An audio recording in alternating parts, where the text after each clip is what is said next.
Gentlemen, this is the Transportation Subcommittee meeting scheduled to begin at 5:30. The discussion is regarding the Andover Street pedestrian crossing. Would the clerk please call the roll? Chairman Milanazzo. Here. Counsel Leahy. Here. Counsel Martin. Here. 3 present. Great, thank you. We're also joined this evening by Councilor Rita Mercier as well as Councilor Dan Rourke. Thank you for being here. We're also joined with City Manager Kevin Murphy, who's going to start off the presentation, along with Chief Taylor, Deputy Chief Ryan, Lisa DeMeo from the City Engineer's Office, Nick Bassanetto, Traffic Engineer, and Ralph Snow as well is here. And I also want to recognize Scott Darlington, who actually brought this to the attention of the City Council, so thank you for being here as well. And you'll have an opportunity to address the subcommittee after the presentation. Thank you. At this point, I'll open it up and ask City Manager Murphy to give us the presentation. Mr. Chairman, members of the subcommittee, and the general public, thank you very much. As we all know, the speed on Andover Street, Route 133, has been a recurring topic at City Council meetings since at least 1980. Andover Street is a roadway under city jurisdiction and is designated as State Route 133. The legal speed limit on Andover Street is 40 miles per hour.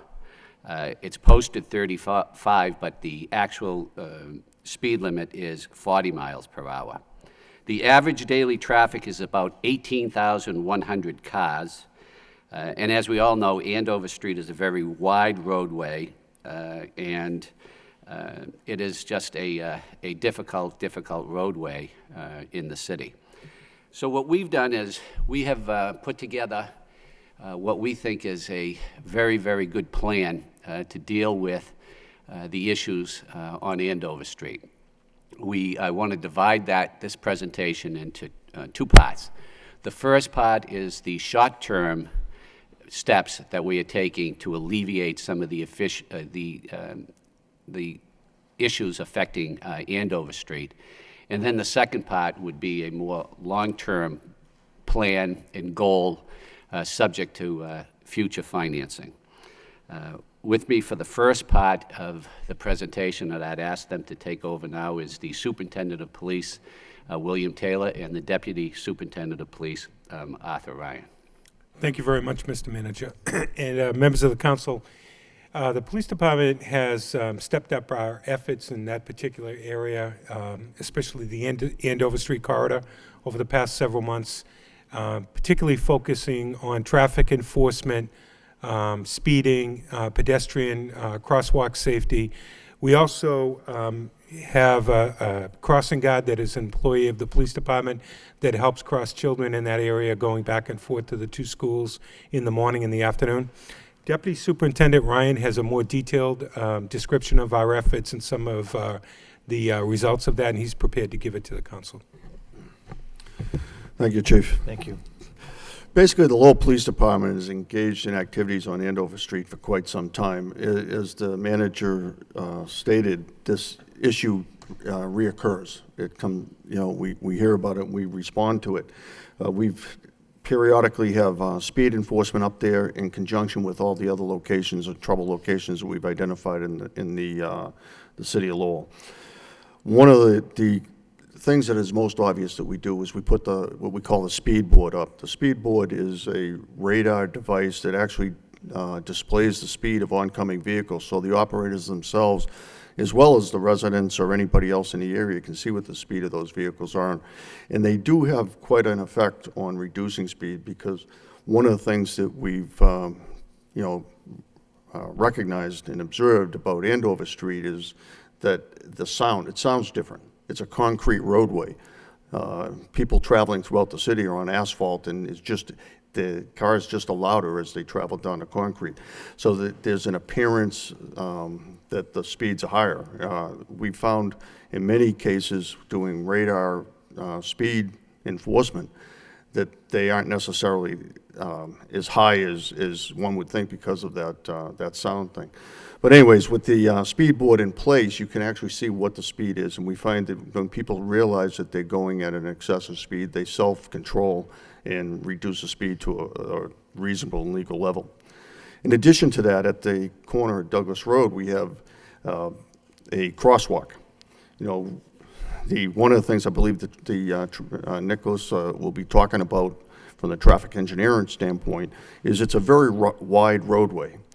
We employ an individual who assists students that are crossing Andover Street at that crosswalk. We've repainted that, I believe, 3 times already this year. We keep that up to date. We painted it with a scheme that is even more visible than many other crosswalks in the city, and quite frankly, have given it quite a bit of attention.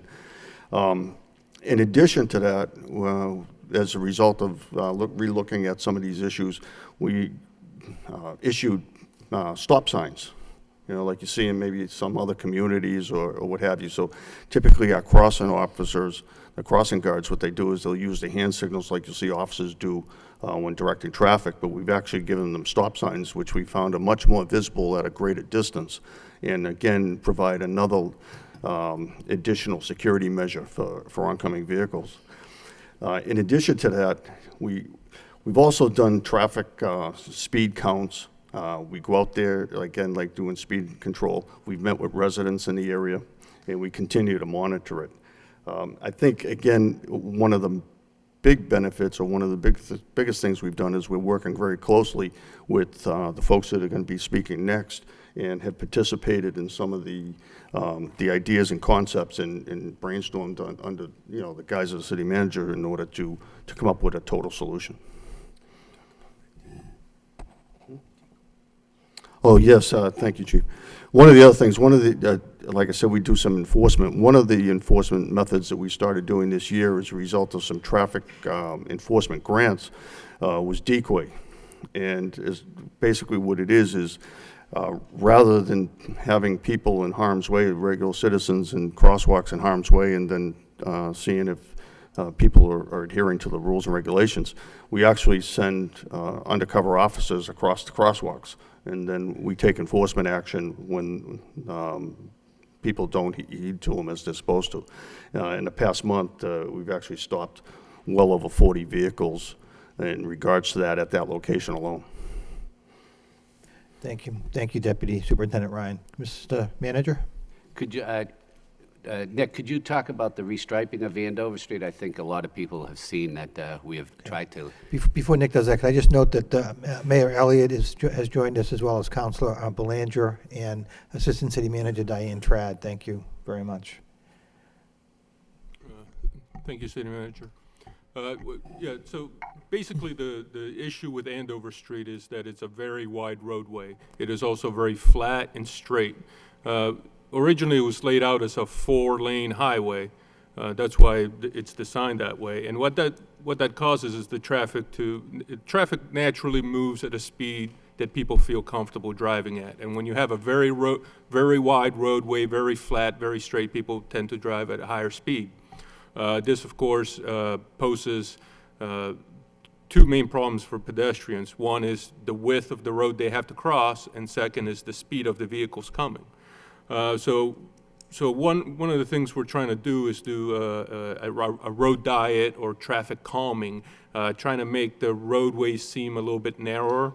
So we went out and we restriped all of Andover Street, and what we did is we painted the lane lines 11 feet. Before they were 13 feet wide, which, you know, it doesn't do much, but it gives you the perception that the road's a little bit narrower, helps to slow people down a little bit. Also, the sign and meter division of the Lowell Police Department went out there and they repainted the crosswalk, as you see in that image over there, and they also moved the signs to be more visible. The Public Works Department has also trimmed some of the trees, and they've also placed a yield to pedestrian sign in the middle of the crosswalk. So those are all short-term solutions that we have done. Another aspect of it is education. There's a program called Safe Routes to School program, and thanks to Mr. Darlington, I'm going to be contacting the principals of the Sullivan and Riley School and try to bring in.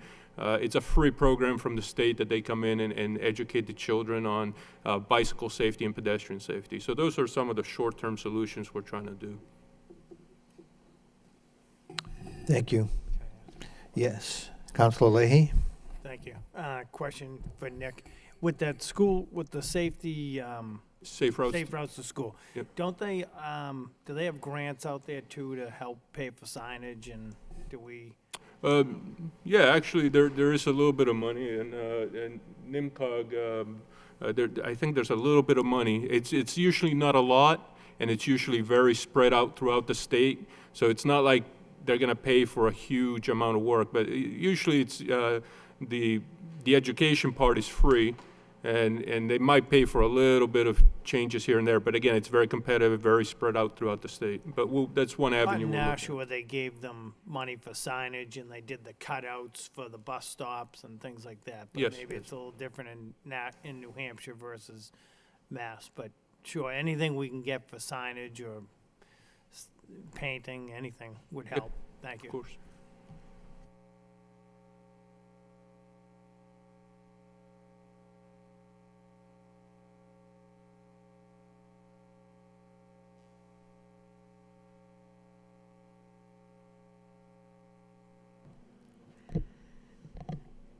I'll lead into that. There's two different plans that we've looked at for going down the road. One would be to do a study to find maybe 3 locations along Andover Street where we could do some sort of an island or a refuge. And I saw it on a picture, something similar to the bottom picture here. To do that, something like that in 3 or 4 locations along the street would be a smaller project, and we might need around $100,000 for Correct, but to a yes. larger degree, yes, yeah. So to a project like that, we might need about $100,000 to do something like that. If we were to go the route of more of a parkway, like the upper picture here, and that would be the entire length of Andover Street, something like that, our initial estimates at this point would be in the $8 or $9 million for the construction. So 10% of that is what we estimate for engineering and design. So 800,000, and then the construction of something like that would probably be broken up into, say, 3 or 4 contracts. So it would be broken into pieces. No one has $8 million, not even Beverly, but Right. if we were to do a project like that for the entire street, it would be larger, so. Right. And probably longer term, 2018 to 2020, I think is what you're talking about. Yeah, yes, okay. No, you're right, Mr. Chairman. We're going to get into that as we Okay. go into the longer-term Okay. goals. Okay. Any other questions from any of my colleagues on the short term? Council Mercia?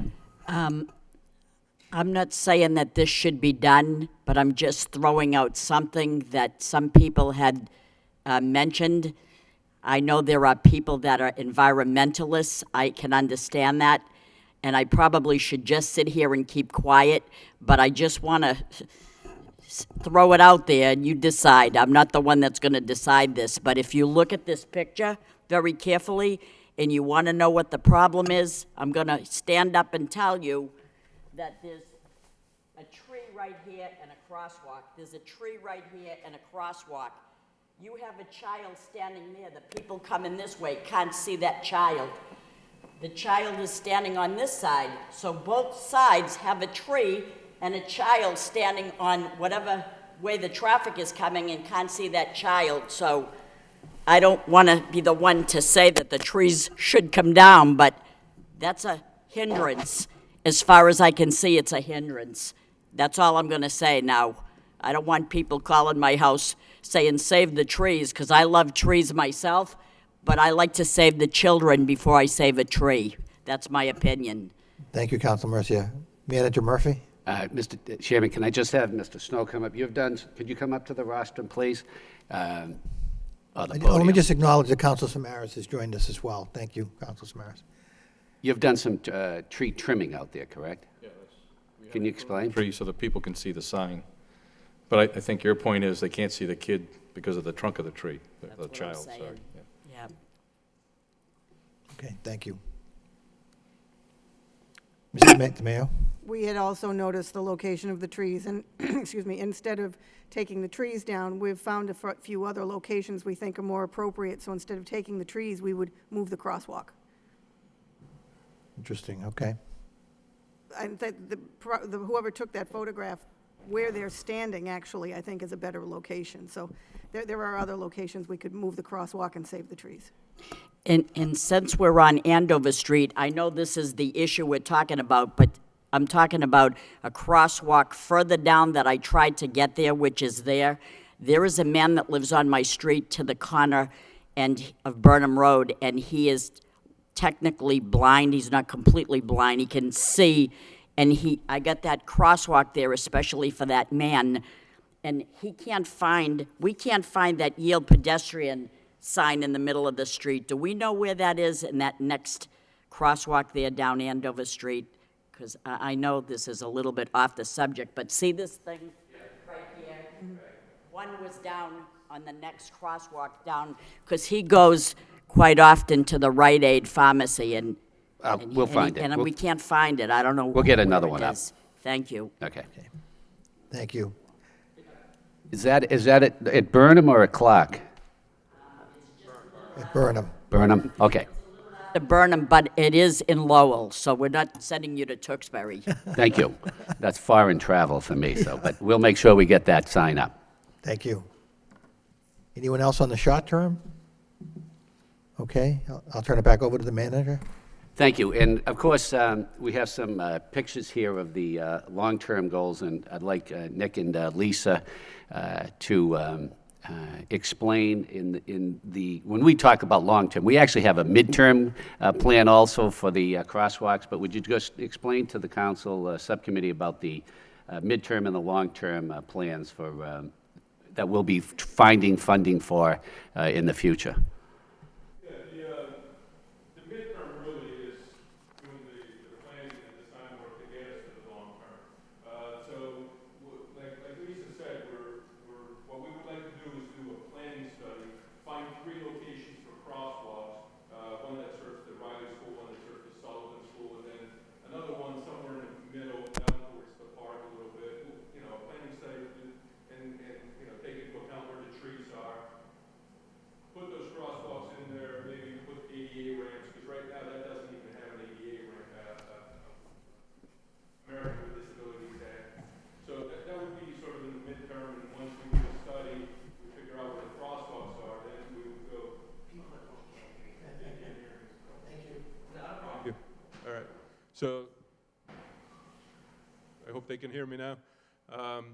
So like I was saying, the midterm is to conduct a study to locate 3 locations for crosswalks, maybe install the crosswalks, put the ADA ramps, but really to get us towards the long term. And in those 3 locations, we would build what's called a refuge island.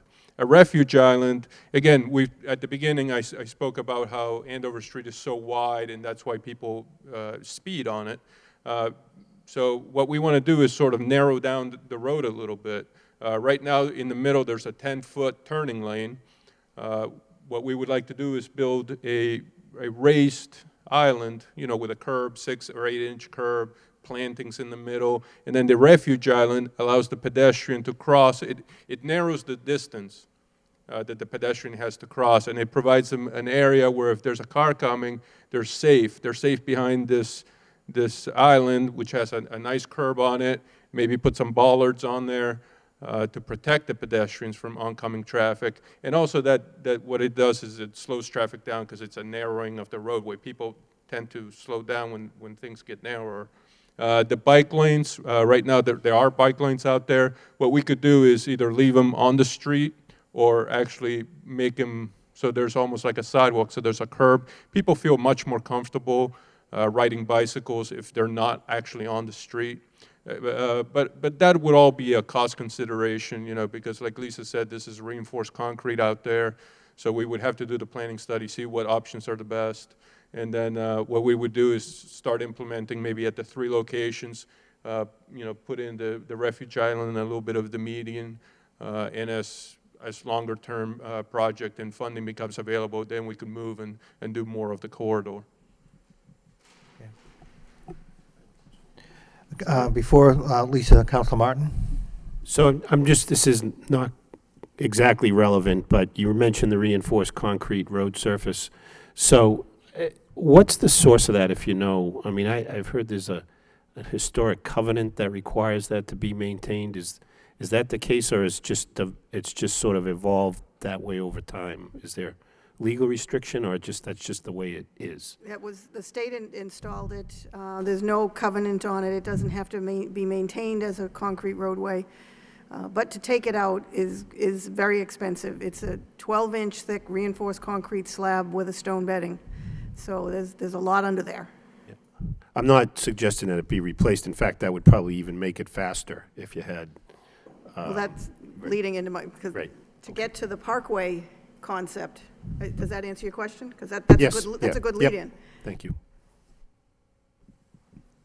Where Nicholas was talking about this being the midterm solution for several locations along the roadway, we were thinking that something like this for the entire length of the roadway would be a more long-term permanent solution. And in this option, we were thinking of removing the reinforced concrete and replacing it with asphalt, which would be just in the travel lanes here.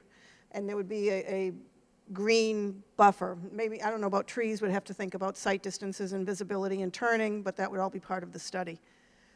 But we were thinking that this future plan would be asphalt instead of the concrete, because there is the thump, thump, thump, thump, thump. And it makes it seem like the cars, it sounds like the cars are going faster than they actually are, which just adds to some of the angst that the residents have. So we thought that would be one way to get rid of that particular component of it. But what I would like to do is, when we get to this component of it, is to do the design for the entire length and then break that into pieces, and when funding becomes available, construct it in pieces, but have the design for the entire thing so that it could be done at any time. Okay, thank you. Any questions? Okay, Councilor Leahy? Just one question. If we consider that top plan, you got to take into consideration when 495 gets backed up, that whole road gets backed up from Tewksbury up to the Andover Street lights. So if there's an island the whole way and there isn't any way for anybody to get out of traffic, that might back it up even further. So it's just something to consider. Thank you. I have a quick, oh, go ahead. I would just like to make clear that that meeting wouldn't, I mean, there'd be breaks for the. Correct, for all the roadways roads, and- right. and in between so it wouldn't be like continuous. Right. On getting back to the short-term solutions for just a minute, are there products that you can buy, maybe a question to Ralph Snow, are there products that you can buy, reflective strips that we could put out on Andover Street so that when the kids are crossing, to go to the Riley School, that when it's dusk this time of year, are there that type of product available that we could actually buy and put down on the road? Do you mean the lighting that's in? Correct. Yeah. Or just reflective. They don't have to be. They don't have Yeah, to we be can lighting. look As much into as they that. can be reflective. Because I know UMass Lowell bought those. Correct. And they're getting rid of them. I heard that. Yeah. Because the maintenance of them, especially in the wintertime with the plowing, has been prohibited. But we certainly could look at reflective strip. Strips. Okay. Thank you. Any other questions or comments from my colleagues? Mayor Elliott? Thank you, Mr. Chairman. So thank you, Mr. Manager and Chief and Deputy for, as well as Traffic Engineer. I think this report is long overdue. And I like the approach. It's short-term. We know there are some cost factors, but it's a chronic problem. And I like the refuge area. I think that's a good start. My question is there any reason why we can't use Chapter 90 funds for something like this, knowing that I'm not talking about the Parkway. I like the Parkway. I think I like the concept of road diet. Any of us know when you come to a more narrow roadway, we slow down. And I think that's the problem. If anyone has ever been out there, even just recently, it's like crossing a 4-lane highway. You can't do it. I mean, I was just picking up some signs last week and trying to get across and then back. It's playing chicken trying to cross that roadway. So we have kids that want to cross and parents that want to cross. I think there'd be more use of people going to the parks and using crosswalks if they felt safe. And I like the Parkway. I'd like to see something I know it's sort of on the mid to longer term, but I think at the very least, putting up a couple of these throughout that strip will slow down, and then eventually, I think the Parkway would beautify the area, quite frankly. This is a neighborhood. It's a very large section of the city, and if we're looking at 18,000 cars, those people aren't in the city. They're using it as a cut through. They're jumping off 495 to get to New Hampshire and other parts of the city. So it's not as if people in Lowell, the people in the neighborhood, are creating the traffic problem. It's the cut-through traffic. It's a raceway, and it's dangerous, and I think that we are putting these measures in place, do a service to that neighborhood, and, drivers will find the path of least resistance, and maybe this will be a slower route, so they'll stay on 495. So I like this. I guess my question is, sorry, I asked a question and then I went on. Can Chapter 90 money be used for something like this? This is a project that would qualify for to have Chapter 90 funds spent on it. What we'd have to look at is the magnitude of the project and how much of our annual funds would it use up in one shot. Right. And what was last year? Was it 1.8. 1.8 million? Okay. Okay, thank you.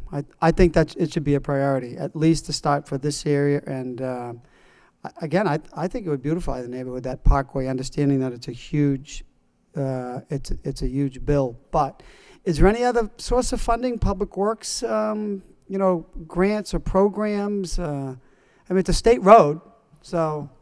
There's a state program for TIP, Transportation Improvement Programs, that we'll be looking in to get funding for this roadway. Well, we've been pretty successful so far with getting grant funds, so thank you, Mr. Chairman. Thank you, Mayor. At this point, I'd be more than happy to open it up to the public if you'd like to address the subcommittee. Again, we appreciate you being here and appreciate you bringing this back to the council's attention. So, thank you. Scott Donington, 43 Plummer Avenue. I really appreciate the time that's been taken to look at the short term, the immediate term, and the long-term solutions to the problem, especially the decoy, the enforcement.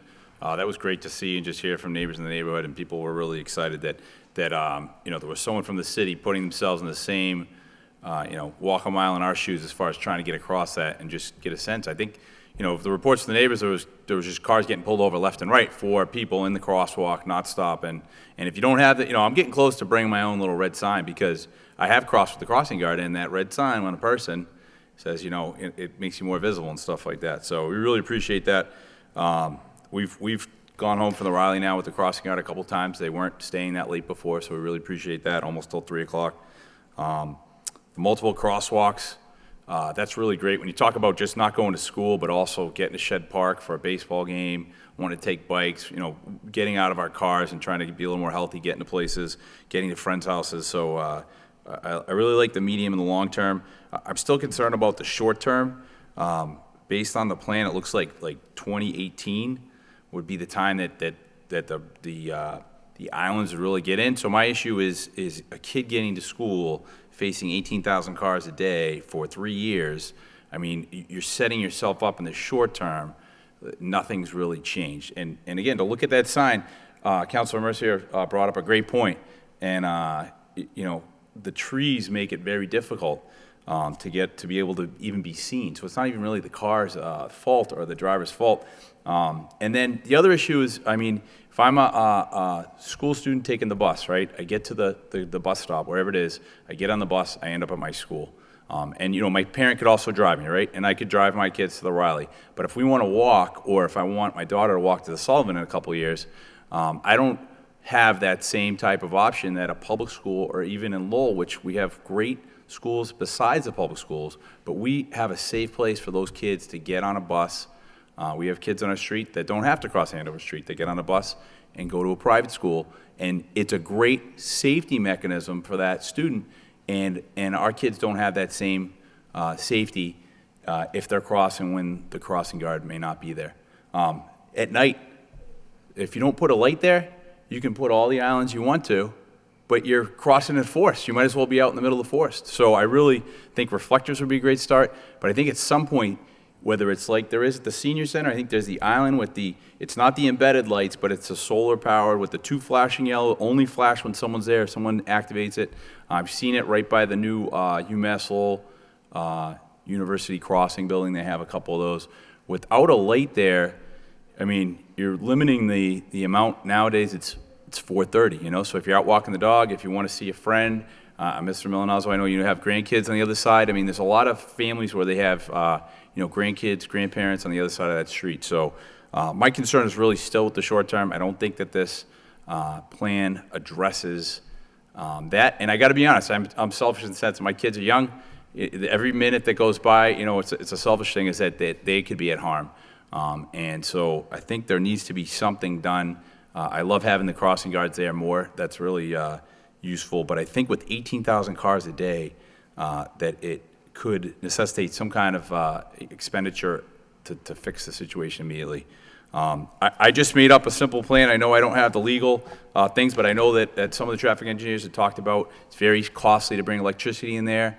It's shaded right where the current crosswalk is. And someone had mentioned right where the picture was taken happens to be where I would put the crosswalk. And You can give that to the city manager, that would be great. Yeah. And the I'm mayor. not a traffic engineer. I No, appreciate we appreciate your the input. time that you guys have taken to put in. The long term looks like a great solution. But I just think in the short term, if you moved it down towards Arbor Road, Thank you. there's no trees that I can see that would block putting something similar to the senior center, and then put some kind of island that would have it, so that an elderly person, someone walking a baby, a kid, my wife likes to remind me that a couple years ago before we had children, I was, I would just walk right across that street. I wouldn't think 2 times about it, but it's really about making people that Safety. are children, that may be older, maybe pushing a baby stroller, and making them have that accessibility and ability to get across. So I really would like to congratulate you on the long-term plan, and just feel like the short-term plan, my neighbor said it, she's got a child that she's going to be have a baby soon, but we don't want anyone to get hurt, and I don't want it to have a feeling that I didn't try hard enough and someone gets hurt, and I know that everyone here doesn't want anyone to get hurt. So it's a situation where, Madeleine's going to be a 5th grader next year, so how do we get to school? How does she get home? And what is she, if she needs to stay after school for, one of the after-school programs, and then that crossing guard's not there. So really appreciate the work that's done, but feel like the short term could be a little better. Okay. Again, thank you for your input, and the manager will take this under advisement. And do my colleagues have any comments or questions? Councilor Leahy? Through you to the manager and whoever else. Have we looked at, do any other cities or towns, why wouldn't we put, so when you look at that picture behind Councilor Rourke, the far left side, it's flat, so you kind of lose sight of the crosswalk. Do we ever put whatever it is, say a 10-foot wide raised crosswalk? And I know you like the colors, Mr. Manager. You said you saw those up in Maine. But what if it were just white and reflective yellow, but it was raised? So, do you ever go out to the Tewksbury Fields out on, okay, so it'd be similar to that, but wider. So you'd have to slow down. If you were going 40 and you had 3 of those, say at Burnham, Arbor, and Wentworth, you'd have to slow down somewhat when you got to them, because it wouldn't wreck your car that you went flying over it, but it'd be just enough that you'd have to slow down a little bit, go over it, and then come back down. Kind of like what we had at the Boys and Girls Club, but now that seemed to settle. Remember when that was new? You had mentioned that, Councilor Mercia, that when they first built the crosswalks at the Boys Club, it almost was you had to go up and over it and down. So is that something that would work, or would it? It's something we can certainly look into. Yeah, I mean, I know of course, if someone's flying down the Right, road, we don't want them you don't to- want them to launch. launch, So- but also you're going to talk about the plowing of Andover Street. Yeah, so and we'd have to We're consider going to have all to look into that, but that's something Yeah. we'll look into. Okay. Okay. Okay. Any other questions at this point? Comments? Well, let me thank you all for being here. We certainly appreciate the good work that went into the recommendations for Andover Street corridor, and I'll entertain a motion to accept this as a report of progress by Council Martin, seconded by Council Leahy. All those in, oh, Could I- Counsel Martin. Yeah, so that, I think even some people that spoke, Mr. Manager, thought relocating the crosswalk might make some sense. So if you could take a look at that and get back to us on that. That'd Oh, be we great. agree with that. Yeah, And that's, okay. yeah, excellent. Okay, all right, thank you. Thank you. All those in favor of that motion signify by saying aye. Opposed, it's a vote. Nothing else to come before the subcommittee. I would entertain a motion to adjourn. Motion to adjourn. Second. All those in favor? Subcommittee stands adjourned. Thank you. Thank you very much, everybody.